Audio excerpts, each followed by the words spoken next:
L'amour est dans le pré et sur le point de refermer le 18e chapitre de son histoire. Avant cela, Karine Le Marchand tient à ce que l'expérience des candidats de cette saison serve aux futurs participants lors de la première partie du bilan de l'émission, diffusée ce lundi 13 novembre. À l'heure du bilan, L'amour est dans le pré revient sur les beaux moments des aventures des candidats mais n'hésite pas à pointer les problèmes ou les difficultés rencontrées.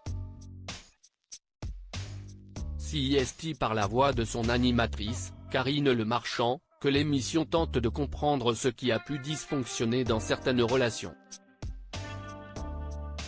Avec 18 années d'expérience, le programme et celle qui l'incarne parviennent à en tirer des leçons pour aider le candidat à avancer. Cette année, la présentatrice de la France a un incroyable talent a souhaité aussi que les expériences malheureuses des agriculteurs de cette année servent les futurs participants à l'émission de M6. Je m'adresse aux agriculteurs de la saison prochaine, Karine Le Marchand alerte les candidats de L'amour est dans le pré au terme de la première partie du bilan diffusé lundi 13 novembre sur M6, Karine Le Marchand est revenue avec Roméo sur son aventure dans l'émission et son histoire avec Sophie. Une idylle qui a pris fin. Pour l'animatrice, un problème de taille avait saboté cette relation et l'avait rendue déséquilibrée dès le départ. En effet, Roméo a toujours le souhait de devenir père.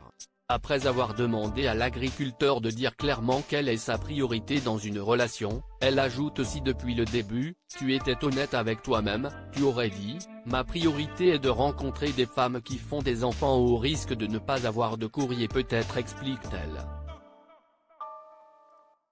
Ça aurait évité à une Sophie de t'écrire, d'y croire, de rêver, de vibrer, etc.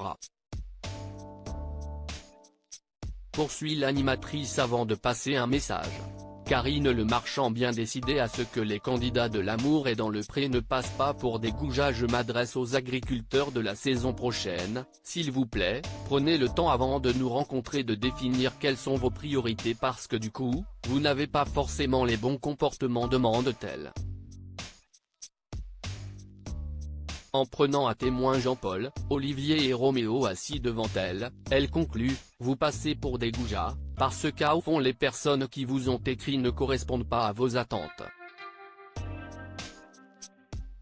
Un avertissement qui, souhaitons-le portera ses fruits l'année prochaine.